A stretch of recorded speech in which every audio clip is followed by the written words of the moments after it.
Krishna Krishna Krishna Hare Hare Hare Ram Hare Krishna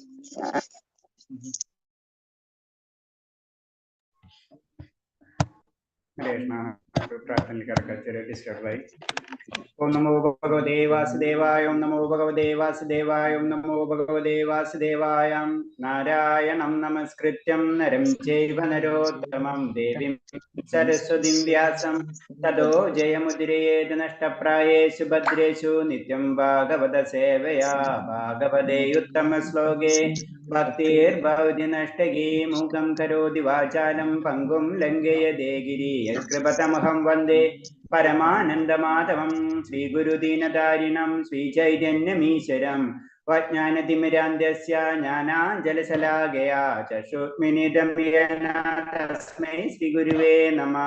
श्रीचैतन्यं मनोभीष्टं स्थापितं येन भूतले स्वयं रूपकदा मह्यं तदा दिसभान्तिकं वन्देऽहं श्रीगुरु श्रीयुतपदकमलं श्रीगुरुं वैष्णवांश श्रीरूपं सागरजातं सहैर्नादानिदं तं सजीवं सादेवं सावधूतं परिजनसहितं कृष्णचैतन्यदेवं श्रीराधाकृष्णपादान् सहनललिता श्रीविशाखानीं तांस हे कृष्णा करुणा सिन्धो दीनबन्धो जगत्पते गोपेश गोपिकान्त राधाकान्त नमस्तुते तप्तकाञ्चन गौराङ्गी राधे वृन्दावनेश्वरी वृषभानुसुते देवी प्रणमामि हरिप्रिये वाञ्छाकल्पतरूपे च कृपा सिन्धुभ्येव च पतिनां पावनेभ्यो वैष्णवेभ्यो नमो नमः। नमो विष्णुपादाय कृष्णप्रेष्ठाय भूतले श्रीमते भक्तिवेदान्त स्वामिन्निधि नामिने नमस्ते सारस्वते गौरवाणी प्रचारिणे निर्विशेषशून्यवादी पाश्चात्यदेशधारिणे जय श्री कृष्ण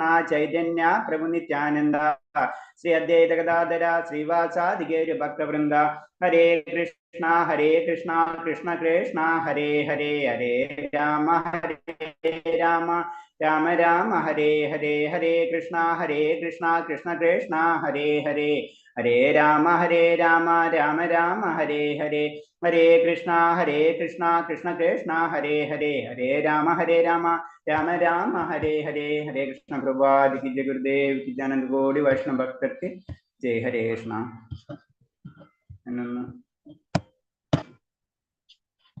ചെറിയ ഡിസ്റ്റർബൻസ് ഉണ്ട് ഇവിടെ हरे कृष्ण प्रभु जी हरे कृष्ण कृष्ण हरे कृष्ण हरे कृष्ण हरे कृष्ण माता जी ചെറിയ ചെറിയ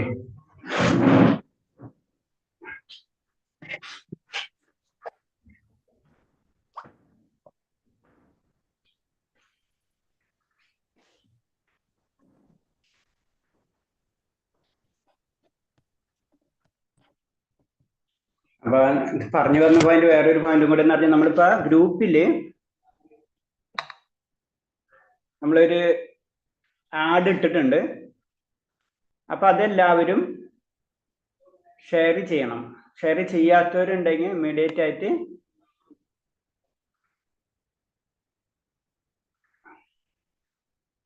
ഷെയർ ചെയ്യണം. ആരെങ്കിലും ഷെയർ ചെയ്യാത്തവരുണ്ടെങ്കിൽ ഇന്ന് തന്നെ ഷെയർ ചെയ്യുക കേട്ടോ. അപ്പൊ ഷെയർ ചെയ്യുമ്പോൾ ഫേസ്ബുക്കുള്ളവരോട് ഞാൻ പറയുന്നത് വെച്ചാൽ ഷെയർ ചെയ്യുമ്പോൾ കൂടുതൽ അറിയുന്നവരോട് ഒരു കാര്യം കൂടി ചെയ്യുക, അതിൽ ഗ്രൂപ്പുകൾ ഉണ്ടാവും, ആ ഗ്രൂപ്പിലും കൂടെ ഷെയർ ചെയ്യാൻ ശ്രമിക്കുക. ഇപ്പൊ ഞാനത് ജസ്റ്റ് ഒന്ന് ഇങ്ങനെ ഡെമോ പോലെ ഒന്ന് കാണിച്ചു തരാം. നിങ്ങൾക്ക് ഇത് കാണുന്നുണ്ടല്ലോ അല്ലേ? ഇപ്പൊ ഞാൻ പറഞ്ഞത് നമ്മളിതിപ്പോ ഞാൻ ഹരേ കൃഷ്ണ ഇസ്കോൺ ബാംഗ്ലൂരിന്റെ 18 ദിവസത്തെ ഭഗവത്ഗീത ക്ലാസ്സിലെ ഇപ്പൊ നമ്മള് ഫേസ്ബുക്കില് കാണുന്നുണ്ട്. നമുക്ക് ഫേസ്ബുക്കിൽ വരുമ്പോ ഫേസ്ബുക്കിൽ ഇങ്ങനെ കിട്ടുമല്ലോ, നമുക്ക് അറിയാല കാണുന്നുണ്ട്. കാണുമ്പോൾ അത് നമ്മള് അതിൽ ഷെയർ ബട്ടൺ ഉണ്ട്, അതിൽ വേറെ കാണുന്ന സ്ഥലം ഉണ്ടല്ലോ, അറിയാലോ, അത് വേറെ അതിൽ ഷെയർ ചെയ്യാം.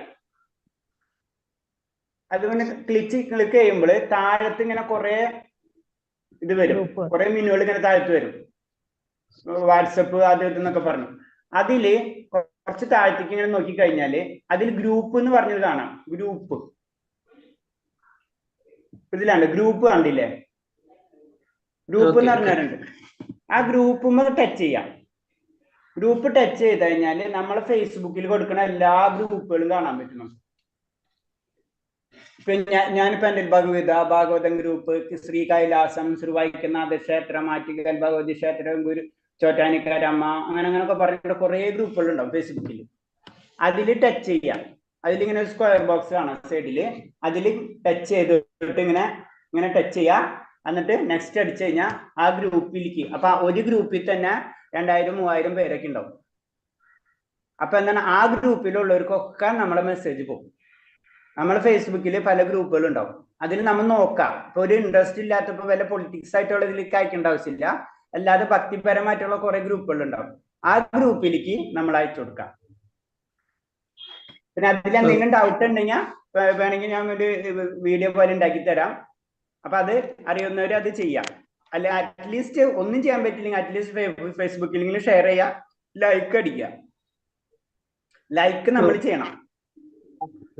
ബട്ടൺ അറിയാലോ, ലൈക്ക് ബട്ടൺ അടിക്കണം. കാരണം നമ്മൾ ഈ ലൈക്ക് ബട്ടൺ അടിക്കുമ്പോഴാണ് ഇത് ഗ്രൂപ്പിൽ പല ഗ്രൂപ്പിൽ ഇങ്ങനെ സർക്കുലേറ്റ് ആവുള്ളൂ. അപ്പൊ അറ്റ്ലീസ്റ്റ് മിനിമം ലൈക്ക് ഷെയർ. പിന്നെ കുറച്ചും കൂടെ ഐഡിയ ഉള്ളവർ ഗ്രൂപ്പിലേക്കും കൂടെ ഷെയർ ചെയ്യാം. പല ഗ്രൂപ്പുകളുണ്ട്. ആ ഗ്രൂപ്പിലൊക്കെ ഷെയർ ചെയ്യാൻ ശ്രമിക്കാം. അപ്പൊ എന്താ സംഭവിക്കുക എന്ന് വെച്ച് കഴിഞ്ഞാൽ എല്ലാ ഗ്രൂപ്പിലും നമ്മളത് കറങ്ങും. അതാണ് നമുക്ക് ചെയ്യാൻ പറ്റുന്ന കാര്യം. ഓക്കെ, അപ്പൊ മിനിമം എല്ലാവരും ലൈക്കും ഷെയറും ചെയ്തിരിക്കണം.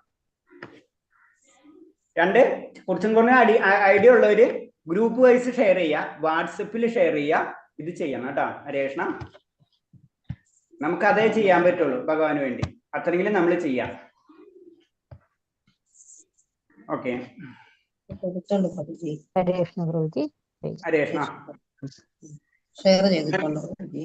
അത് ചെയ്യാം കേട്ടോ. എന്തെങ്കിലും ഡൗട്ട് ഉണ്ടെങ്കിൽ വിളിച്ചിരിക്കെ, ഞാൻ പറഞ്ഞു തരാം. എങ്ങനത്തെ അതിൽ ചെയ്യാൻ എന്തെങ്കിലും ബുദ്ധിമുട്ട് തോന്നണമെന്ന് വെച്ച് കഴിഞ്ഞാൽ വിളിച്ചാൽ പറഞ്ഞ് ഞാൻ പറഞ്ഞു തരാം എങ്ങനെ ചെയ്യേണ്ടത് കേട്ടോ.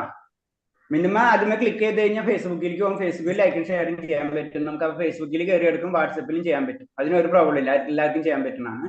പിന്നെ ഗ്രൂപ്പിലേക്ക് ഷെയർ ചെയ്യണവർക്ക് മാത്രം ചിലപ്പോൾ സംശയം വരും. അപ്പൊ ഗ്രൂപ്പിലേക്ക് ഷെയർ അടിച്ചിട്ട് കുറച്ച് താഴത്തേക്ക് നോക്കി കഴിഞ്ഞാൽ അതിൽ ഗ്രൂപ്പ് എന്ന് പറഞ്ഞ് കാണും. ആ ഗ്രൂപ്പിൽ ക്ലിക്ക് ചെയ്യുക. അപ്പൊ എല്ലാ ഗ്രൂപ്പുകളും ഇങ്ങനെ തെളിഞ്ഞു വരും നമ്മളെ ഫേസ്ബുക്കിലുള്ള. എന്നിട്ട് അതിൽ പല ഗ്രൂപ്പുകൾ ഉണ്ടാവും. പല ഗ്രൂപ്പ് അതിൽ നമ്മൾ നോക്കാം. നമ്മളോട് ബന്ധപ്പെട്ടിട്ടുള്ള ഭക്തിപരമായിട്ടുള്ള ഗ്രൂപ്പുകൾ ഉണ്ടാവും. അപ്പൊ ഗുരുവായൂരപ്പൻ എന്നൊക്കെ പറയുമ്പോൾ ഭക്തിപരമായിട്ടുള്ള അതിലിങ്ങനെ ടച്ച് ചെയ്ത് കൊടുക്കാം. ഇപ്പൊ ചോറ്റാനിക്കാരമ്മ ഉണ്ടാവും, ഗുരുവായൂരപ്പൻ ഉണ്ടാവും, അല്ലെങ്കിൽ അങ്ങനെ പല ഹിന്ദു ഗ്രൂപ്പ് ഉണ്ട്. അങ്ങനെ പല ഗ്രൂപ്പുകൾ കാണാൻ പറ്റും. ആ ഗ്രൂപ്പിലൊക്കെ അനാവശ്യമായിട്ടുള്ള ഗ്രൂപ്പിൽ ഷെയർ ചെയ്യണ്ട. നമുക്കറിയാം ചില പൊളിറ്റിക്സ് ഗ്രൂപ്പുകളൊക്കെ ഉണ്ടാവും. നമ്മളിൽ അതൊഴിച്ച് ബാക്കിയുള്ള ഗ്രൂപ്പിലേക്കൊക്കെ ചെയ്ത് ഷെയർ ചെയ്യാം. അപ്പൊ ഒരു ഗ്രൂപ്പിൽ തന്നെ 1000, 2000, 3000 പേരൊക്കെ ഉണ്ടാവും. അപ്പൊ ആ ഗ്രൂപ്പിൽ നമ്മളെ ഈ മെസ്സേജ് അവരെ കയ്യിലെത്തും. അതാണ് ഇതിന്റെ ബെനിഫിറ്റ്. അതേപോലെ തന്നെ വാട്സപ്പിലുള്ള എല്ലാ ഗ്രൂപ്പിലും ഷെയർ ചെയ്തിട്ട് നമ്മളത് ഫ്രീ ആണ്. ആർക്കും ഒരു പ്രശ്നമില്ല. ആർക്കും വേണമെങ്കിൽ എപ്പോഴും വേണമെങ്കിൽ നിർത്താം. ഒരു ദിവസം ക്ലാസ്സിൽ കയറിയിട്ട് ഇഷ്ടമില്ലെങ്കിൽ സ്റ്റോപ്പ് ചെയ്യാം. ഒക്കെ ചോയ്സ് ആണ്. പക്ഷെ ആഗ്രഹമുള്ളവർക്ക് എന്താണ് അത് കിട്ടുകയും ചെയ്യും. ഒരാൾക്ക് ചിലപ്പോൾ ഒരാഴ്ച കയറിയിട്ട് അവർക്ക് സൂട്ടായി തോന്നിട്ടില്ല, ഒക്കെ ഡ്രോപ്പ് ചെയ്യാം. ഒരു ദിവസം തോന്നിട്ട് ഡ്രോപ്പ് ചെയ്യാം. ഒക്കെ ചെയ്യാം, ഒരു പ്രോബ്ലം ഇല്ല. അപ്പൊ നമുക്ക് ആഗ്രഹമുള്ളവരെ കയ്യിലെത്തിക്കാന്നാണ് നമ്മുടെ ഡ്യൂട്ടി. അത് നമ്മൾ പരിശ്രമിക്കാം. ഹരേ കൃഷ്ണ. കാണുന്നുണ്ടാവുമല്ലോ പ്രഭുജി. എന്താ മാതാജി? ഇതില് FB തന്നെ കാണുമല്ലോ എല്ലാരും. കാണുന്നുണ്ടാവുമല്ലോ. FB തന്നെയാണ്. FBയിൽ തന്നെ ഞാൻ പറഞ്ഞു. FBയിലെ കാര്യം, ഫേസ്ബുക്കിലെ കാര്യം തന്നെ ഞാൻ പറഞ്ഞത്. അപ്പൊ അത് നമ്മൾ ഷെയർ ചെയ്യണം. നമ്മളെ ഫ്രണ്ട്സ് ആയിരിക്കില്ല, അമ്പലത്തിലുള്ള ഒരു ഫ്രണ്ട്സ്. പലരും ഫ്രണ്ട്സ് ഗ്രൂപ്പ് വേറെ ആയിരിക്കില്ല. അപ്പൊ നമ്മളെ FBയിൽ തന്നെ നമ്മൾ ഷെയർ ചെയ്യണം. നമ്മള് ഇതിൽ ഷെയർ ചെയ്യുമ്പോൾ നമ്മളെ FB ഗ്രൂപ്പിൽ കയറും. എന്നിട്ട് നമ്മളെ ഗ്രൂപ്പിലുള്ളവർ തന്നെ കുറെ ഗ്രൂപ്പുകൾ ഉണ്ടാവും. അതെ, അതില് ഷെയർ ചെയ്തിട്ടുണ്ട്. അറിയുന്ന ഗ്രൂപ്പുകളിലേക്കൊക്കെ ചെയ്തിട്ടുണ്ട്. വാട്സപ്പിലൊക്കെ ഷെയർ ചെയ്തിട്ടുണ്ട് പ്രഭുജി. വാട്സപ്പിലൊക്കെ ഷെയർ ചെയ്ത് കഴിഞ്ഞു. അതന്നെ, വാട്സപ്പിലും ഫേസ്ബുക്കിലും ഒക്കെ ഷെയർ കഴിഞ്ഞു. നമ്മളൊക്കെ ഫേസ്ബുക്കിന്നല്ലേ ഇത് കണ്ടത്. അത് കാര്യം ആൾക്കാർ കാണും. അതന്നെ, നമുക്ക് കിട്ടിയത് അങ്ങനെ ആയിരിക്കുമല്ലേ. അല്ലെങ്കിൽ നമുക്ക് ഫേസ്ബുക്കിൽ നിന്ന് കിട്ടിയിട്ടുള്ളു. അപ്പൊ അതാണ്. അപ്പൊ അങ്ങനെ അറിയാവുന്ന ഗ്രൂപ്പിലൊക്കെ ഷെയർ ചെയ്യും. വാട്സപ്പിലൊക്കെ അയച്ചിട്ടുണ്ട്. അതന്നെ. ഇപ്പൊ എത്ര പേര് ചേട്ടനോട് അവരുടെ ഇഷ്ടം നമുക്ക് അത്രേ പറയാൻ പറ്റുള്ളൂ. അതന്നെ, ആ ചേട്ടന് അവരുടെ ഇഷ്ടം. അവർ ക്ലാസ്സിൽ കയറിയിട്ട് അവർക്ക് ഇൻട്രസ്റ്റ് ഇല്ലെങ്കിൽ അവർക്ക് സ്റ്റോപ്പ് ചെയ്യാം. അതെ, നല്ല ക്ലാസ് ആണെന്നൊക്കെ പറഞ്ഞിട്ടുണ്ട്. ചോദിക്കുന്നുണ്ട്, അവർക്കൊക്കെ അയച്ചു കൊടുത്തിട്ടുണ്ട്. അതന്നെ, ആഗ്രഹമുള്ളവർക്ക്, നമ്മളെ റിലേറ്റീവ്സിന് ആഗ്രഹമുള്ളവർക്ക് ഇങ്ങനെ ഒരു കോഴ്സ് ഉണ്ട്, നിങ്ങൾക്ക് ഇൻട്രസ്റ്റ് ഉണ്ടെങ്കിൽ കയറാം. നിങ്ങൾക്ക് കയറിയിട്ട് നോക്കിയിട്ട് നിങ്ങൾക്ക് ഇഷ്ടമില്ലെങ്കിൽ വിടാം. യാതൊരു ഒന്നുമില്ല, നമുക്ക് നോക്കാം. ആകെപ്പാടെ 18 ദിവസം ക്ലാസ്സുള്ളൂ. അറ്റ്ലീസ്റ്റ് 18 ദിവസമെങ്കിലും അറ്റൻഡ് ചെയ്യാൻ പറയാം. അപ്പൊ 18 ദിവസം അറ്റൻഡ് ചെയ്തിട്ട് ഇൻട്രസ്റ്റ് ഉണ്ടെങ്കിൽ അടുത്ത ക്ലാസ്സിൽ കയറാം. എപ്പോൾ വേണമെങ്കിലും നിർത്താം, നോ പ്രോബ്ലം. അറ്റ്ലീസ്റ്റ് കാര്യങ്ങൾ അറിയാം എന്ന് ആദ്യം പറയാം. അല്ല 18 ദിവസത്തിന് വേണ്ടി കേറിയതാണ്, വീണ്ടും വീണ്ടും ക്ലാസ് ആയി. പിന്നെ അങ്ങനെ അങ്ങോട്ട് അത് വേറെ കാര്യം. അതിന്റെ ഇപ്പൊ നമ്മൾ 18 ദിവസമേ ഉള്ളൂ വിചാരിച്ചിട്ട് കേറിയതാണ്. പക്ഷെ വീണ്ടും വീണ്ടും മാസങ്ങളായി, പിന്നെ നിർത്താൻ തോന്നുന്നില്ല. അതിനോട് പോവാ. വർദ്ധിക്കുന്നതേ ഉള്ളൂ. അതാണ് ഇപ്പൊ നമ്മ പഠിച്ചുകൊണ്ടിരിക്കുന്നത്. ഇപ്പൊ മനസ്സിലായില്ലേ? ആ മധുരം ഇങ്ങനെ കിട്ടി തുടങ്ങണാണ്. മനസ്സിലായ? ഇപ്പൊ പഠിച്ചില്ലേ? അല്ലെ? ആ 18 മധുരം ദിവസം പഠിച്ചപ്പോ ഇത് ഇങ്ങനെ പഠിച്ചാ പോരല്ലോ, അത് മുഴുവൻ അധ്യായം ഫുള്ള് കവർ ചെയ്യണല്ലോ, അങ്ങനെ തോന്നി. പിന്നെ ഇങ്ങനെ ഇങ്ങനെ പോയി തുടങ്ങി. ഇങ്ങനെ പോയി അതെ, എവിടെയെങ്കിലും എത്തും. എവിടെയെങ്കിലും എത്തും ഹരേകൃഷ്ണ, എവിടെയെങ്കിലും എത്തണ്ടിരിക്കില്ല. അപ്പൊ അതിന് അപ്പൊ ഭഗവാന്റെ നാമം പ്രചരിപ്പിക്കാൻ നമ്മളെ കൊണ്ട് ആവുന്ന രീതി നമുക്ക് ഇതൊക്കെ ചെയ്യാൻ പറ്റുള്ളൂ. എല്ലാവർക്കും എല്ലാ ഇതുണ്ടാവില്ല. അപ്പൊ നമുക്ക് ചെയ്യാൻ പറ്റുന്ന ഏറ്റവും സിമ്പിൾ ആയിട്ട് ചെയ്യാൻ പറ്റുന്ന ഒരു കാര്യം ഇത് മാത്രമേ ഉള്ളൂ. അത് ചെയ്യുന്നതുകൊണ്ട് ഒരു വിഷമില്ല. എത്ര ഗ്രൂപ്പില് ഇപ്പൊ ആരെങ്കിലും അറിയാണ്ട് ഏതെങ്കിലും ഗ്രൂപ്പിൽ വിട്ടുപോയി, ചിലപ്പോ അവർ വിളിച്ച് ചീത്ത പറഞ്ഞു കഴിഞ്ഞാൽ സോറി, നിങ്ങൾ ഡിലീറ്റ് ചെയ്ത് അല്ലെങ്കിൽ ഞാൻ റിമൂവ് ചെയ്തോണ്ടെന്ന് പറഞ്ഞാൽ മതി. അറിയാണ്ട് ചിലപ്പോ ഏതെങ്കിലും ഗ്രൂപ്പിൽ ചിലപ്പോൾ ഇഷ്ടമില്ലാത്ത ഗ്രൂപ്പിലൊക്കെ കയറി പോകും നമ്മ അറിയാണ്ട്. അപ്പൊ നിങ്ങൾ വേണമെങ്കിൽ ഡിലീറ്റ് ചെയ്ത് ഞാൻ അറിയാണ്ട് ഗ്രൂപ്പ് മാറിപ്പോയാന്ന് പറഞ്ഞാൽ മതി. മനസ്സിലായി? അങ്ങനെയുമുള്ള വ്യക്തികൾ ഉണ്ട്. മനസ്സിലായി? അത് കേൾക്കുമ്പോ തന്നെ അലർജി ഉള്ള ആൾക്കാരൊക്കെ ഉണ്ട്. മനസ്സിലായ? ഭക്തി ഗ്രൂപ്പിൽ മാത്രമേ ഭക്തി ഗ്രൂപ്പിലേക്ക് വിടാൻ ശ്രമിക്കാം മാക്സിമം. മനസ്സിലായി? അഥവാ വിട്ടിട്ട് നെഗറ്റീവ് റെസ്പോൺസ് വന്നു കഴിഞ്ഞാൽ അവരോട് ഹരേ കൃഷ്ണ സോറി, നിങ്ങൾ അത് ഡിലീറ്റ് ചെയ്തോളൂ, ഞാൻ അറിയാണ്ട് ഗ്രൂപ്പ് മാറിപ്പോയാന്ന് പറഞ്ഞാൽ മതി. അപ്പൊ അവിടെ വെച്ചാൽ പ്രശ്നം സോൾവ് ആയി. മനസ്സിലായി? നമ്മൾ ചിലപ്പോൾ അറിഞ്ഞിട്ട് വേണമെങ്കിൽ ഇടാം നമുക്ക്, പക്ഷെ നമ്മളത് അവർക്ക് ബുദ്ധിമുട്ടാവണ്ട. ചിലപ്പോ നമ്മ ഉദ്ദേശിച്ചിട്ടായിരിക്കും ഇടുന്നത്. അതിൽ 10 പേര് ചിലപ്പോ ഒരാളെങ്കിലും കയറാം. മനസ്സിലായ? പക്ഷെ അവർക്ക് തന്നെ വഴക്ക് കേൾക്കും. അതാണ് സോഫ്റ്റ് ഹാർഡ് എന്ന് പറഞ്ഞത്. സോഫ്റ്റ് എല്ലാവർക്കും ഇഷ്ടമാണ്, ഹാർഡ് നമുക്ക് വഴക്ക് കേൾക്കും. അപ്പൊ അതും റെഡി ആയിട്ടിരിക്കണം. ഭഗവാന് വേണ്ടി വഴക്ക് കേൾക്കാനും നമ്മൾ റെഡി ആവണം. അതാണ് ഉദ്ദേശം. ഹരേ കൃഷ്ണ. അപ്പൊ പറഞ്ഞു വന്നതെന്ന് പറഞ്ഞു കഴിഞ്ഞാല് നമ്മൾ ഈ ഇതിൽ പറഞ്ഞത് ഇപ്പൊ പറഞ്ഞ പോലെ തന്നെ ആയ ടേസ്റ്റ് ആദ്യം കയ്പാണ് തോന്നുന്നത് നമുക്ക്. പിന്നെ പതുക്കെ പതുക്കെ അസുഖം മാറുന്നതിനനുസരിച്ച് നമുക്ക് മധുരം പിടിക്കും. ഇതാണ് ഹരേകൃഷ്ണ മഹന്ത്രം. ഭഗവാന്റെ പ്രത്യേകത അതാണെന്ന് പറയുന്നത്. ഇപ്പൊ ജനറൽ എല്ലാവർക്കും, അത് ഞാൻ പറഞ്ഞില്ല, പായസത്തിന്റെ കാര്യം പറഞ്ഞ പോലെ തന്നെ ആദ്യമൊക്കെ എന്തെങ്കിലുമൊക്കെ തോന്നും. അതല്ല, ശരിക്കും ഒറിജിനൽ ടേസ്റ്റ് എന്ന് പറഞ്ഞത് അത് കഴിച്ചു തുടങ്ങുമ്പോഴേ മനസ്സിലാവുള്ളൂ. അപ്പൊ ആദ്യം അത്ര കിട്ടിയെന്ന് വരില്ല. അപ്പൊ അത് നമ്മളോട് ആചാര്യന്മാരോട് നമ്മൾ പറഞ്ഞു തരാണ്. അപ്പൊ ഒറ്റയടിക്ക് അതിന് നമ്മൾ സാധന ഭക്തി ചെയ്യണം ചെയ്യണം ചെയ്യണം ചെയ്യണം. ഒരു സംശയമില്ല, അല്ലാണ്ട് നമുക്കത് കിട്ടില്ല. അപ്പൊ പറഞ്ഞു വന്ന 5ാമത്തെ സ്ലൈഡല്ലേ പറഞ്ഞത് നമ്മള്? ഇനി 5 പറയണം. 5 പറയണം. അപ്പൊ നിരീശ്വരന്മാർ സമൂഹത്തിലെ നേതാക്കളാകുമ്പോൾ അന്തരീക്ഷത്തിൽ മുഴുവൻ അവിദ്യ അതിവ്യാപ്തമായി തീരുന്നു. ഇപ്പൊ നമ്മിപ്പോ പറഞ്ഞ പോലെ തന്നെ നമ്മള് ഇതറിയാണ്ട് നമ്മളത് ഏതെങ്കിലും ഗ്രൂപ്പിൽ ഷെയർ ചെയ്ത് പോയി കഴിഞ്ഞാൽ അവര് നമ്മളെ വിളിച്ച് വഴക്ക് പറയും. മനസ്സിലായോ? അതാണ് ഈ അന്തരീക്ഷം മുഴുവൻ അങ്ങനെയായി കഴിഞ്ഞു.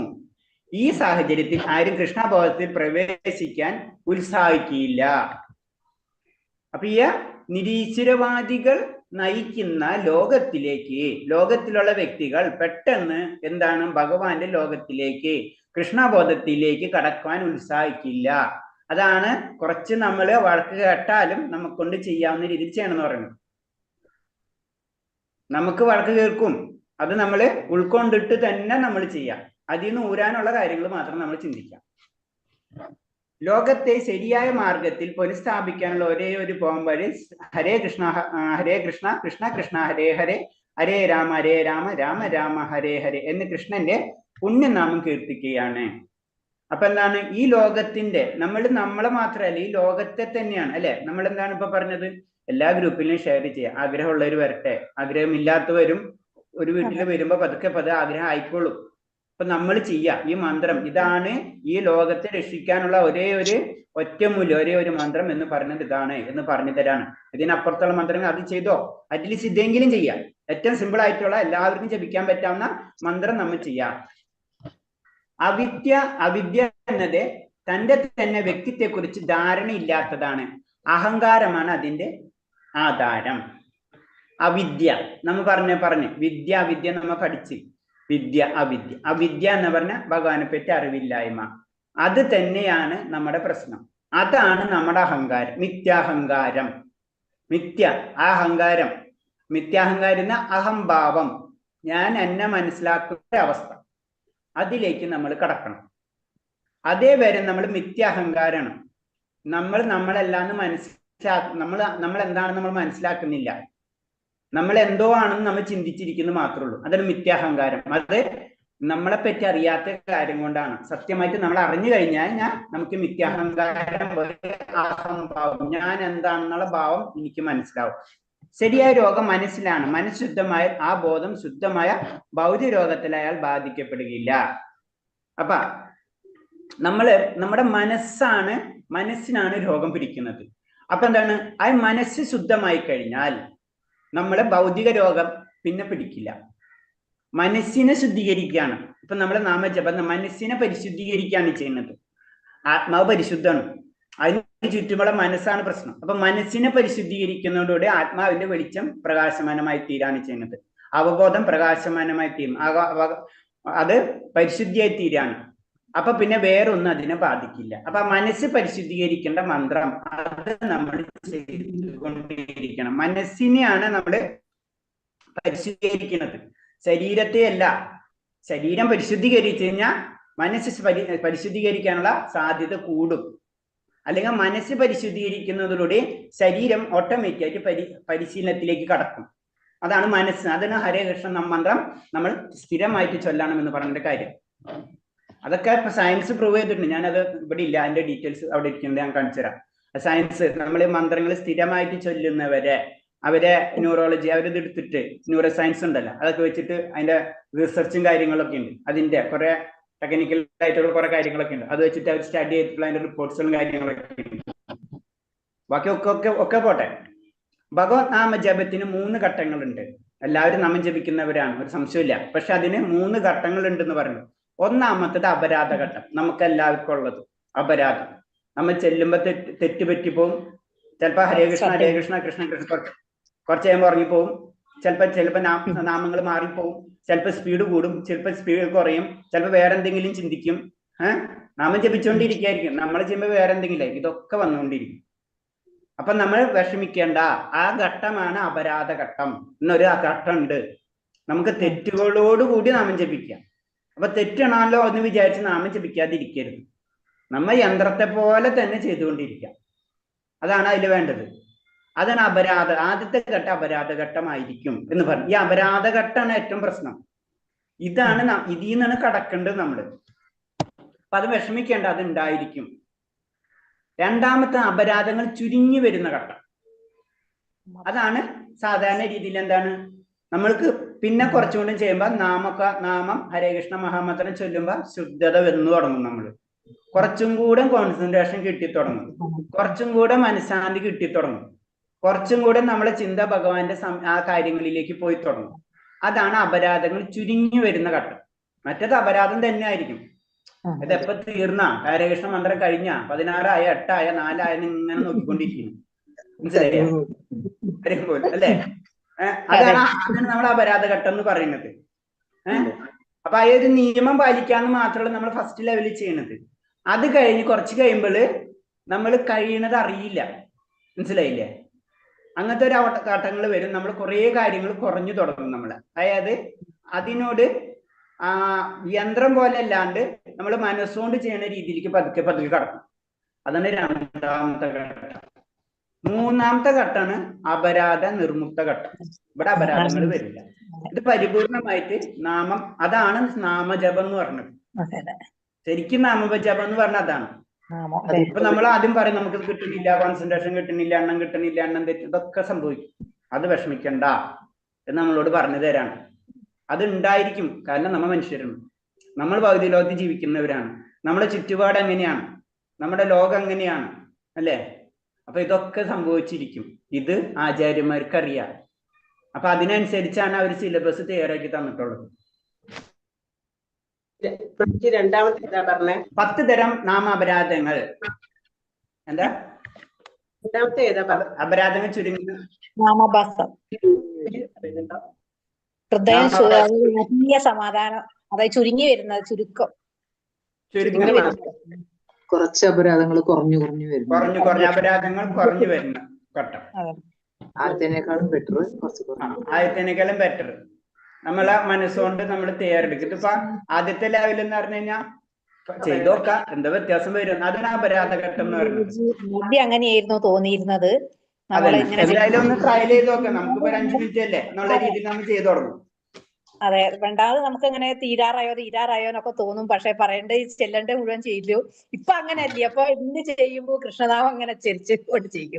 അത് തെറ്റ് കൂടാതെ വന്നു തുടങ്ങും. പിന്നെ അങ്ങനെ വരും, അങ്ങനെ വരും. അത് ഒറ്റടിക്കല്ല. അത് ചിലപ്പോ ജന്മജന്മാന്തരങ്ങളൊക്കെ പിടിക്കും. പക്ഷെ നമ്മളൊരു ട്രാക്ക് പിടിക്കാം, അത്രേ ഉള്ളു ലക്ഷ്യം. 10 തരം. ഇതുകൊണ്ട് ഒരിക്കലും ഒരു നഷ്ടമില്ലല്ലോ, ഗുണം മാത്രമേ ഉള്ളൂ. അതായത് മനസ്സുകൊണ്ടുള്ള ഗുണം, മനസ്സമാധാനം കിട്ടും. സയൻസ് പരം നോക്കിക്കഴിഞ്ഞാലും സ്ട്രെസ് കുറയും, ഒരു സംശയമില്ല. വീട്ടിലെ വേറെ രീതി പറഞ്ഞു കഴിഞ്ഞാൽ വീട്ടിൽ അത്ര നേരം സംസാരങ്ങൾ കുറയും. അത്ര നേരം നമ്മൾ നാമം ജപിച്ചുകൊണ്ടിരിക്കണം, അല്ലെ? ഹരേ കൃഷ്ണ. വേറെ ആരും ഡിസ്റ്റർബ് ചെയ്യൂല. അപ്പൊ എങ്ങനെ നോക്കിയാലും ഏത് ട്രാക്കിൽ നോക്കിയാലും ലാഭം മാത്രമേ ഉള്ളൂ. അതന്നെ അതിൽ പറഞ്ഞു, സ്വല്പം അഭ്യാസത്രായതോ മഹത്വ ഭയാത്. ചെറുതല്ല, അത് ഏത് ആംഗിളിൽ നോക്കിയാലും ഗുണം മാത്രമേ ഉള്ളൂ. മനസ്സിലായി? പക്ഷെ നമ്മുടെ ആംഗിള്, ഫൈനൽ ആംഗിള് ഭഗവാന്റെ ആംഗിളാണ്. അപ്പൊ അടുത്ത നാമാപരാധ 10 തരം നാമാപരാധങ്ങളെ സാവധാനം പരിഹരിച്ചാൽ അടുത്ത ഘട്ടം ദർശിക്കാം. നാമാപരാധ ജപത്തിന്റെയും ശുദ്ധ ജപത്തിന്റെയും മധ്യത്തിലുള്ള ഇടമാണ്. ശുദ്ധഘട്ടത്തിലേക്ക് കടന്നു കഴിഞ്ഞ ഉടനെ മുക്തി ലഭിക്കുന്നു. അപ്പൊ പറയുന്നത് ഇങ്ങനെ, നമ്മള് നാമാപരാധങ്ങൾ 10 തരം നാമാപരാധങ്ങൾ ഉണ്ടല്ലോ. അങ്ങനെ പല കാര്യങ്ങൾ പറഞ്ഞിട്ടുണ്ടല്ലോ. ഭഗവാന്റെയും അതായത് ഭഗവാൻ ശ്രീകൃഷ്ണന്റെയും വിഷ്ണുവിന്റെ ഒക്കെ നാമം ഒരേപോലെ കാണാം. അങ്ങനെ കുറെ 10 അപരാധങ്ങളെ പറ്റി നമ്മൾ പറയുന്നുണ്ടല്ലോ. അപ്പൊ നമ്മൾ അപരാധത്തിനെ പറ്റി ആദ്യം ചിന്തിക്കരുത്. ഞാൻ അങ്ങനെ ചിന്തിക്കാൻ പാടില്ല, ഞാൻ ഇങ്ങനെ പ്രവർത്തിക്കാൻ പാടില്ല എന്നൊന്നും ചിന്തിക്കണ്ട. നമ്മൾ നാമം ജപിക്കുക, അത് ഫസ്റ്റ് ഘട്ടം. രണ്ടാമത്തേതൊക്കെ തന്നെ കുറയും. നമുക്ക് അറിവ് കിട്ടുന്നതോടും പിന്നെ നമുക്ക് കുറച്ച് സീരിയസ് ആവും. അപ്പൊ കുറച്ചും കൂടെ കുറയും. പിന്നെ ഫൈനൽ എത്തിക്കഴിഞ്ഞാൽ എന്താണ്, അതായത് ശുദ്ധമായിട്ടുള്ള നാമത്തിൽ എത്തിക്കഴിഞ്ഞാൽ നമുക്ക് മുക്തി ലഭിക്കും. അപ്പൊ നന്നായിട്ട് ഞാൻ കറക്റ്റായിട്ട് നാമം ജപിക്കുന്നുണ്ട് എന്ന് പറഞ്ഞു കഴിഞ്ഞാൽ ഒന്നില്ലെങ്കിൽ ആ വ്യക്തി നുണ പറയുന്നത്, അല്ലെങ്കിൽ ആ വ്യക്തി മുക്താത്മാവാണ്. രണ്ടിലൊന്നാണ്. നമുക്കത് പറ്റില്ല. 100% ആയിട്ട് ഏതൊരു വ്യക്തി ഞാൻ 100%ഉം 108/16 മാല ഭഗവാന്റെ മുന്നിൽ ഭഗവാനെ മാത്രം കണ്ട് ജപിക്കാണെന്ന് പറഞ്ഞു കഴിഞ്ഞാൽ ആ വ്യക്തി മുക്താത്മാക്കളായി മാറി. അല്ലെങ്കിൽ ആ വെള്ളി പറയണത് കള്ളാണ്. മനസ്സിലായ? ആവൂല. നമ്മള് ആയിക്കഴിഞ്ഞാൽ പിന്നെ നമ്മോട് ഇരിക്കൂല. അതാണ് നമ്മൾ എപ്പോഴും പറയാ, ഭക്തി നമ്മൾ പരിശീലിക്കുകയാണെന്ന് പറഞ്ഞു. സാധന ഭക്തിയാണ് നമ്മൾ ചെയ്യുന്നത്. സാധന ഭക്തിയെ നമുക്ക് ചെയ്യാൻ പറ്റുള്ളൂ. അനർത്ഥ നിവർത്തി ഘട്ടം കഴിഞ്ഞാലോ ശുദ്ധ ഭക്തി സ്റ്റാർട്ട് ആവുള്ളൂ. അതിന് കുറെ ഗുണങ്ങൾ നമുക്ക് കിട്ടും. ഈ ഘട്ടത്തിൽ എത്തുന്നതിന് മുന്നേ തന്നെ പല ഗുണങ്ങളും ആത്മീയമായിട്ടും ഭൗതികമായിട്ടും ഒക്കെ കുറെ ഗുണങ്ങൾ കിട്ടും. പക്ഷെ അതല്ല നമ്മുടെ ലക്ഷ്യം. പരീക്ഷയ്ക്ക് 10ാം ക്ലാസ് പാസ്സാവണം. പക്ഷെ എന്താണ്, നല്ല മാർക്കുകളൊക്കെ കിട്ടും. പക്ഷെ ലാസ്റ്റ് ആണ് 10ാം ക്ലാസ് പാസ്. ആ ഒരു ബേസ് തന്നെ. സംസാരമാകുന്ന കാട്ടുതീയിൽ നിന്ന് രക്ഷപ്പെട്ടാൽ അയാൾക്ക് ദിവ്യ ജീവിതത്തിന്റെ രുചി അറിയാൻ ഇടവരും. സംസാര സാഗരം അല്ലെ സംസാരമാകുന്ന കാട്ടുതീ, അത് ഭൗതിക ലോകത്തിൽ നിന്ന് രക്ഷപ്പെട്ടാൽ മാത്രമേ ദിവ്യമായിട്ടുള്ള ജീവിതത്തിന്റെ രുചി, ആ ജീവിതം, ആത്മീയ ജീവിതത്തിന്റെ രുചി മനസ്സിലാക്കാൻ പറ്റുള്ളൂ. നമ്മൾ പറഞ്ഞില്ല, നിഷ്ഠാരുചി, ശ്രദ്ധാസാധു സംഘഭജന ക്രിയാനർത്ഥ നിവർത്തി നിഷ്ഠാരുചി. ആ നിഷ്ഠയിൽ നിന്ന് രുചിയിലേക്ക് കടക്കും.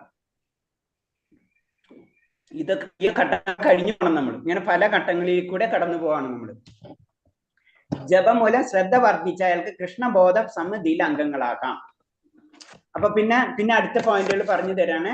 നമ്മളത് സീരിയസ് ആയിട്ട് നമ്മൾ ചെയ്യാൻ നമ്മൾ തീരുമാനിച്ചു. 1 വർഷം അല്ലെങ്കിൽ 2 വർഷത്തോളം നമ്മൾ സ്ഥിരമായിട്ട് ഇങ്ങനെ പറഞ്ഞ രീതിയിലുള്ള കാര്യങ്ങൾ നമുക്ക് സ്ഥിരമായിട്ട് ചെയ്ത് തുടങ്ങണമെന്ന് വെച്ച് കഴിഞ്ഞു കഴിഞ്ഞാൽ നമ്മൾ അത് സീരിയസ് ആയി.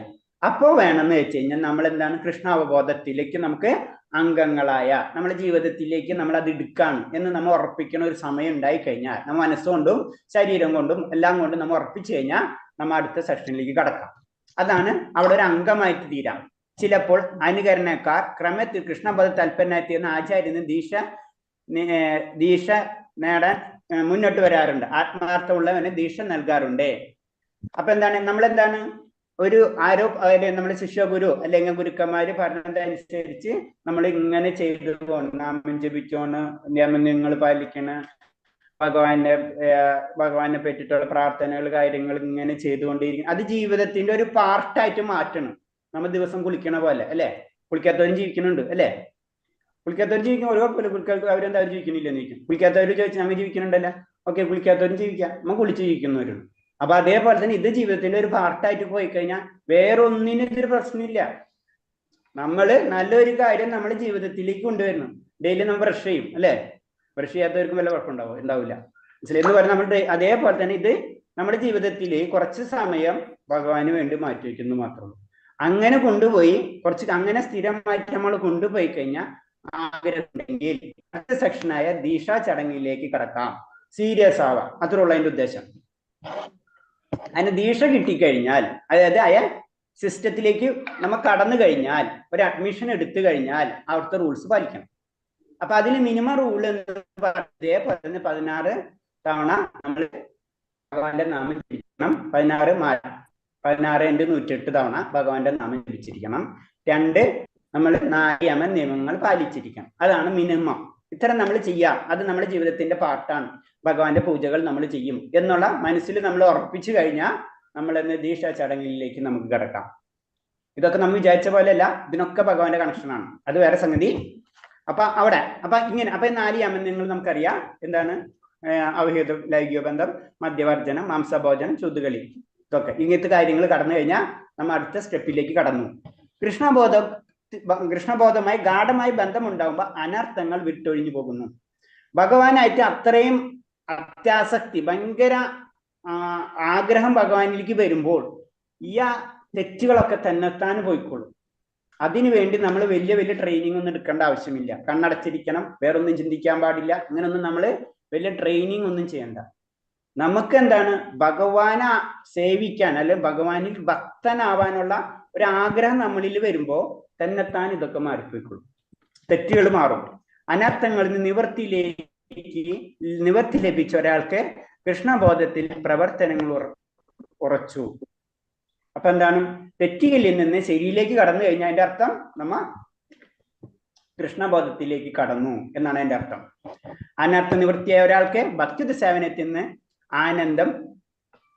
ആനന്ദം അനുഭവിക്കാം. അപ്പൊ ആ തെറ്റിൽ ആനന്ദം നമുക്ക് എപ്പോഴാ കിട്ടുക? ആദ്യം നമുക്ക് കിട്ടൂല. നമ്മൾ നാമം ജപിക്കുമ്പോഴൊന്നും നമുക്ക് കിട്ടൂല. ആനന്ദം കിട്ടണമെന്നാണ് തെറ്റിൽ നിന്ന് ശരിയിലേക്ക് കടക്കുമ്പോഴാണ് നമുക്ക് ആനന്ദം. ആ സമയത്താണ് നമ്മൾ പറയും, നമ്മളെ നാമം ജപിക്കുമ്പോൾ ഭഗവാൻ നമ്മുടെ നാവിൽ നിന്ന് നൃത്തം ചെയ്യുന്ന പറയുന്നത്. നമ്മുടെ നാവിൽ നൃത്തം ചെയ്യും. അതേപോലെ തന്നെ ഭഗവാന്റെ നാമം കേൾക്കുമ്പോൾ എന്താണ്? ശുദ്ധമായ നാമം കേട്ട് കഴിഞ്ഞാൽ നമ്മുടെ ചുറ്റും എന്താണ്? ഭക്തന്മാരുണ്ടാവും അല്ലെ? ഭഗവാന്റെ നാമം രാമ എന്ന് ശബ്ദം കേൾക്കുന്നിടത്ത് ആരുണ്ടാവും? ഹനുമാൻ സ്വാമി ഉണ്ടാവും അല്ലെ? ഇതൊക്കെ സംഭവിച്ചിരിക്കും. എന്താണ്? ആ നാമം പരിശുദ്ധമായി കഴിഞ്ഞാൽ അപ്പൊ എന്താണ്? നമ്മളെ കൂടുതലുള്ള ഇങ്ങനത്തെ ഉയർന്ന ഭക്തന്മാര് നമ്മൾ ചുറ്റും വരുമ്പോൾ നമ്മൾ ഓട്ടോമാറ്റിക് ആനന്ദം അനുഭവിച്ചിരിക്കും. ഭാവം എന്ന അവസ്ഥ, അങ്ങനെ ഭാവാവസ്ഥ ഞാൻ പറഞ്ഞു പല സ്റ്റെപ്പുകളിൽ ഒരു അവസ്ഥയാണ് ഭാവം. നമ്മുടെ പൊസിഷൻ മനസ്സിലാക്കുന്ന ഒരു അവസ്ഥ. ആ അവസ്ഥയിലേക്ക് കടന്നു കഴിഞ്ഞാൽ നമുക്കൊരു പൊസിഷൻ ഉണ്ട്. ഞാൻ എന്നാൽ പറഞ്ഞു, മാനേജറിന് സസ്പെൻഡ് ആയാലും അപ്പോയിന്റ്മെന്റ് രണ്ടാമത് അവിടെ ഇത് വരുമ്പോ ആ പോസ്റ്റിന് തിരിച്ചു കിട്ടുന്ന പോലെ. അപ്പൊ ഭാവഭക്തി നമുക്ക് കിട്ടും. നമ്മുടെ ഭാവം നമുക്ക് അന്ന് മനസ്സിലാവും. ആ സ്റ്റെപ്പുകൾ പറഞ്ഞു തരാണ്. മായയ്ക്ക് ഭാവഘട്ടത്തിലെത്തിയ ഭക്തന് ഒന്നും ചെയ്യാൻ സാധിക്കില്ല. ഭാവത്തിൽ എത്തിക്കഴിഞ്ഞു കഴിഞ്ഞാലേ, കാരണം എന്താണ്? അവിടെ അപ്പോയിന്റ്മെന്റഡ് ആയി അല്ലെ? ഒരു കമ്പനിയിൽ നിന്ന് ആദ്യം പറഞ്ഞു വിട്ട് പണി ശരിയല്ല എന്നും പറഞ്ഞിട്ട് കുറച്ച് നാള് സസ്പെൻഷനിലായിരുന്നു. പിന്നെ നല്ല നടപ്പൊക്കെ കാര്യം കൊണ്ട് രണ്ടാമത് ജോലിയിൽ പ്രവേശിച്ചു. ഇതാണ് ഭാവഭക്തി. അപ്പൊ ജോലി കിട്ടിക്കഴിഞ്ഞ് പിന്നെ അവിടെ യാതൊരു നിയമത്തിനൊന്നും ചെയ്യാൻ പറ്റില്ല. കാരണം ആ വ്യക്തി നല്ല നല്ലൊരു വ്യക്തി എന്നുള്ള രണ്ടാമത് എടുത്തു കഴിഞ്ഞു. അതിന് ഭാവഭക്തിയിൽ എത്തിക്കഴിഞ്ഞാൽ ആ വ്യക്തിയെ പിന്നെ മായയ്ക്ക് ഒന്നും ചെയ്യാൻ കഴിയില്ല. കാരണം ഭഗവാന്റെ നേരിട്ടുള്ള സേവനത്തിലായി കഴിഞ്ഞ വ്യക്തി. അതാണ് ഭാവഭക്തി എന്ന് പറയുന്നത്. ആ ഭാവഭക്തിയിലാണ് നമ്മൾ സുഹൃത്ത് ഭാവം അല്ലെങ്കിൽ ദാസ്യഭാവം എന്നൊക്കെ പറയുന്നത്. അപ്പൊ കാരണം ഭക്തന്മാർക്ക് യഥാസ്ഥിതി അറിയാൻ കഴിയും. ആ സമയത്ത് ഞാൻ എന്താണെന്നും എന്റെ സേവനം എങ്ങനെയാണ് ഭഗവാനോട് ചെയ്യേണ്ടതെന്നും എനിക്ക് മനസ്സിലാവാൻ കഴിയും. ഞാൻ ദാസ്യരൂപത്തിലാണോ, അല്ലെങ്കിൽ സഖ്യരൂപത്തിലാണോ, അല്ലെങ്കിൽ ഞാനൊരു പുഷ്പത്തിന്റെ രൂപത്തിലാണോ, അല്ലെങ്കിൽ ഭഗവാന്റെ മയിൽപ്പീലിന്റെ രൂപത്തിലാണോ എന്ന് എനിക്ക് മനസ്സിലാക്കാൻ കഴിയും. അതാണ് ഭാവഭക്തി എന്ന് പറയുന്നത്. ആ അവസ്ഥയിലേക്ക് നമുക്ക് കടക്കാൻ കഴിയും. ഹരേ കൃഷ്ണ. അപ്പൊ ഇതില് ഈ ശ്ലോകത്തിൽ പറയുന്നത്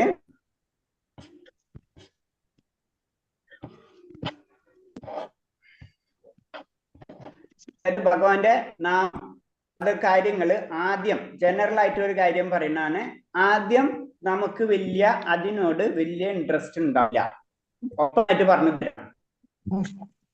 കാരണം ആദ്യം കയ്പ് പോലെ തന്നെയാണ്. ഇപ്പൊ ഞാൻ പറഞ്ഞു നമ്മൾ ജപിച്ച് കഴിഞ്ഞോ എന്ന് നമ്മൾ എണ്ണം കുറഞ്ഞാണ് എണ്ണം കൂടിയാണെന്നൊക്കെ ഉള്ള സംശയങ്ങൾ മനസ്സിലായേ. അതെന്താണ് നമുക്ക് വരുന്നത്? നമുക്ക് അതിനോട് വലിയ ടേസ്റ്റ് ഇല്ലാത്തതാണ് അല്ലേ.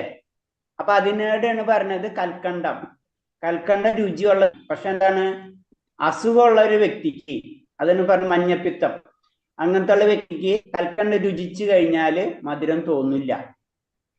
പിന്നെ രണ്ടാമത് അസുഖം മാറുമ്പോഴാണ്. അപ്പൊ അതിന്റെ മരുന്നും അത് തന്നെയാണ്. കൽക്കണ്ടം തന്നെയാണ് മഞ്ഞപ്പിത്തത്തിന്റെ മരുന്ന്.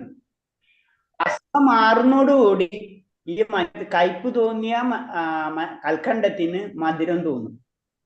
അതാണ് ഭഗവാന്റെ നാമം എന്ന് പറയുന്നത്. ആദ്യം നമുക്ക് കിട്ടില്ല, പരിപൂർണമായിട്ടുള്ള ഒരു ലഭിക്കുന്നുണ്ട് എന്ന് പറഞ്ഞതുപോലത്തെ അവിടെ നിന്നൊക്കെയുള്ള ചെറിയൊരു തോന്നല് മാത്രം. ഒറിജിനൽ കിട്ടണമെങ്കിൽ ഈ അസുഖം മുഴുവനും മാറണം. അതിനാണ് നാം 3 ഘട്ടങ്ങളായിട്ട് ഇരിക്കുന്നത്. ആദ്യം നമുക്ക് അപരാധങ്ങളുള്ള സമയം, പിന്നെ ചുരുങ്ങുന്ന സമയം, പിന്നെ അതിൽ നിന്ന് മാറുന്ന സമയം. ഈ 3 സെക്ഷൻ ഉണ്ട്. അപ്പൊ എല്ലാവരും ഈ ആദ്യത്തെ സെക്ഷനിലായിരിക്കും. 99% ആൾക്കാരും ലെവലുകൾ ഉണ്ടാവും എന്നൊക്കെ ഉള്ളൂ. കുറച്ച് ചിലർ അപരാധം കുറച്ച് കുറവുണ്ടാവും, ചിലർ കുറച്ച് കൂടുതലുണ്ടാവും എന്നൊക്കെ ഉള്ളൂ. അപ്പൊ നമ്മളെല്ലാവരും ആ ഗ്രേഡിലുള്ളതാണ്. രണ്ടാമത്തേത് ഒരവസ്ഥ.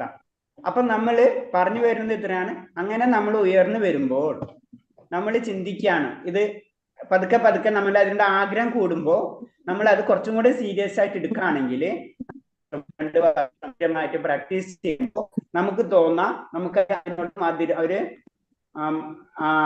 അതിന്റെ ഒരു മാധുര്യം നമുക്ക് നമ്മളെ പിടിച്ചേക്കുന്നതായിട്ട് തോന്നും. നമുക്ക് അതില്ലാത്ത അവസ്ഥ നമുക്ക് ഭയങ്കര വിഷമമായിട്ട് തോന്നാം. എന്നും നമ്മൾ നാമം ജപിക്കണം. ഒരാൾക്ക് ഒരു ദിവസം ജപിച്ചിട്ടില്ലെങ്കിൽ എനിക്ക് മാത്രമേ ഉള്ളൂ നമുക്ക് കടക്കാം. കൃഷ്ണ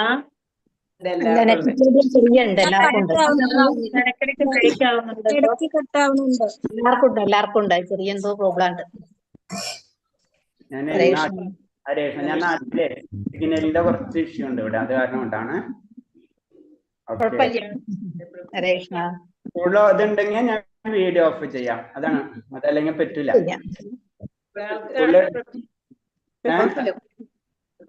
കുഴപ്പമില്ല പ്രഭുജി, കഴിഞ്ഞല്ലോ, എനിക്ക് ഓഫ് ആക്കണ്ട.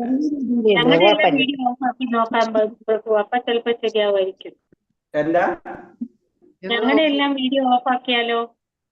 ഞാൻ വീഡിയോ ഓഫ് ആക്കിയിട്ട് തന്നെ ഇരിക്കണം, എന്നിട്ടും എനിക്ക് കട്ടാവുന്നുണ്ട്. ഇല്ല, അതെന്റെ പ്രോബ്ലം. അതായത് എന്റെ സിഗ്നൽ ഇഷ്യൂ ആണ് ഇവിടുത്തെ. മാത്രാണ്. കുഴപ്പമില്ല പ്രഭുജി, ചെറിയ തോതിലേ ഉള്ളൂ. ഓക്കെ, ചെറിയൊരു ബുദ്ധിമുട്ടുണ്ട്. കുറച്ച് ദിവസം സാരല്ല. ഹരേ കൃഷ്ണ. ഹരേ കൃഷ്ണ. അപ്പൊ പറഞ്ഞു വന്നത്, നമ്മള് പരിപൂർണമായിട്ട് എല്ലാ നാമാപരാധങ്ങൾ മാറുന്ന സമയം, അതാണ് മുക്താവസ്ഥ എന്ന് പറയുന്നത്. അപ്പൊ അവിടെ നിന്ന് വരുമ്പോ തൊട്ട് പിന്നെ നമുക്ക് രുചി തുടങ്ങും. അപ്പൊ രുചി തുടങ്ങി പിന്നെ രുചിയിൽ ഉയർന്നെത്തുമ്പോൾ ഭാവഭക്തിയിലേക്ക് കടക്കും. അങ്ങനെ ഭാവം കിട്ടിക്കഴിഞ്ഞാൽ പിന്നെ മായ നമ്മളെ പിടിക്കില്ല. പിന്നെ മായക്ക് നമ്മളെ ഭാവം എത്തിക്കഴിഞ്ഞു, ഞാൻ പറഞ്ഞില്ലേ, ആ പൊസിഷൻ കിട്ടി. പിന്നെ നമ്മളെ താഴത്ത് പിന്നെ പിടിച്ചു വലിച്ചിടാൻ പറ്റില്ല മായയ്ക്ക്. ആ ഭാവഭക്തി എത്താനാണ്. ഭാവഭക്തി എത്തുന്നത് നമ്മൾ വിചാരിച്ച പോലെ നമ്മൾ ഫസ്റ്റ് ഇനീഷ്യൽ സ്റ്റേജിലാണ്. നമ്മൾ എന്താണ് അപരാധങ്ങളുള്ള സമയം തന്നെയാണ്. അത് ഒരു യന്ത്രത്തെ പോലെ തന്നെ നമ്മൾ ചെയ്തു. അതിന് നമ്മൾ പറയുന്ന ഉപാസന അല്ലെങ്കിൽ നമ്മളെ ഇത് ചെയ്യണം സാധന, ഇതൊക്കെ മെത്തേഡ്. അതിന് സാധന ചെയ്യണം എന്നെപ്പോഴും നമ്മൾ പറയണത്. അത് 16 മാലയ്ക്കെങ്കിലും നമ്മൾ എത്തിക്കുക സ്ഥിരമായിട്ട്. നാമജപം ജപിക്കുക, പിന്നെ ഭഗവാന്റെ കാര്യങ്ങൾ ചെയ്യുക. ഇത് ജീവിതത്തിന്റെ ദൈനംദിനം ജീവിതത്തിന്റെ രീതിയാക്കി മാറ്റിയെടുക്കുക. അതുകൊണ്ട് എല്ലാ തരത്തിലും ഗുണം നമുക്ക് ലഭിക്കുള്ളൂ. അങ്ങനെ പോയി പിന്നെ നമ്മൾ അത് സ്ഥിരമായിട്ട് നീക്കി കഴിഞ്ഞു കഴിഞ്ഞാൽ പിന്നെ നമ്മൾ എന്താ ചെയ്യേണ്ടതെന്ന് വെച്ച് കഴിഞ്ഞാൽ വേണമെന്ന് വെച്ച് കഴിഞ്ഞാൽ ദീക്ഷ എടുക്കാം സ്ഥിരമായിട്ട്. അതാണ് നമ്മൾ ലക്ഷ്യം. അങ്ങനെ ദീക്ഷ എടുത്ത് പിന്നെ അതിന്റെ കാര്യങ്ങൾ ഒന്നും കൂടെ സീരിയസ് ആവും. അത്രേ ഉള്ളൂ, വേറെ ഒന്നുമില്ല. കുറച്ചും കൂടെ നമ്മൾ ഗുരുവിന് ഒരു സമർപ്പണം കൊടുക്കണ പോലെയാണ്, ഒരു സങ്കല്പം എടുക്കണ പോലെയാണ്. സങ്കല്പം ഞാൻ ചെയ്യാം, അപ്പൊ നമ്മൾ ഒന്നും കൂടെ സീരിയസ് ആവും. അല്ലാന്ന് വെച്ച് കഴിഞ്ഞാൽ ഇപ്പൊ നമ്മൾ ഇന്ന് 16 മാല ജപിച്ചു. ഇപ്പൊ നമ്മൾ ചോദിക്കില്ല മാതാജി എത്ര മാല? ഞാൻ കുറെ കാലം 16 മാല ജപിച്ചിരുന്നു, ഇപ്പൊ എനിക്ക് സമയം കിട്ടുന്നില്ല, അതുകൊണ്ട് ഞാൻ മാറ്റി വെച്ച് പറയും അല്ലേ? അത് എന്താണ് കൺട്രോളർ ഇല്ലാത്ത കാരണം കൊണ്ടാണ്. പക്ഷെ ഒരാളോട് നമ്മൾ കമ്മിറ്റ് ചെയ്ത് കഴിഞ്ഞാലോ, ഗുരുവിനോട് നമ്മൾ അങ്ങനെ ചെയ്യില്ല. നമ്മൾ കുറച്ചും കൂടെ സീരിയസ് ആവും. അതാണ് ദീക്ഷയുടെ മെയിൻ ഉദ്ദേശം. നമ്മളെ തന്നെ നമ്മളെ ദൃഢനിശ്ചയം നമ്മൾ ഉറപ്പിക്കുന്നതാണ് ദീക്ഷ കൊണ്ട് ഉദ്ദേശിക്കുന്നത്. നമ്മളെ തന്നെ കൺട്രോൾ ചെയ്യാം. അല്ലെങ്കിൽ ആരും കൺട്രോൾ ചെയ്യാനില്ല, ആരും ചോദിക്കാനില്ല. ഇതാകുമ്പോൾ നമുക്ക് ഗുരുവിന് കൊടുത്തൊരു വാക്കാണല്ലോ, നമുക്ക് തെറ്റിക്കാൻ പറ്റില്ലല്ലോ എന്ന് വിചാരിച്ചെങ്കിലും നമ്മൾ അതാണ് ദീക്ഷയുടെ ചടങ്ങ് എന്ന് പറയുന്നത്. അപ്പൊ കാരണം എന്ന് വെച്ച് കഴിഞ്ഞാൽ അപ്പൊ ശരിക്കും പറഞ്ഞത് എന്താണ്? ജീവരെ സ്വരൂപഹായ കൃഷ്ണര നിത്യദാസ എന്ന ചൊല്ലനുസരിച്ച് ഭഗവാന്റെ നിത്യദാസത്വം, അത് ഞാൻ ഇന്നലെ പറഞ്ഞു കൈ ഒക്കെ. അപ്പൊ എപ്പോഴും നമ്മളെ മനസ്സ് പതുക്കെ അതിലേക്ക് കൊണ്ടുവരണം. ഏത് എല്ലാതും ഭഗവാനായിട്ട് ബന്ധപ്പെട്ടതാണ് എന്ന് നമ്മൾ ചിന്തിക്കണം. ഓക്കെ ഹരേഷ്ണ, ഇത്രയും പറഞ്ഞല്ല, എന്തെങ്കിലും സംശയം ഉണ്ടാ എന്ന് പറഞ്ഞതില്?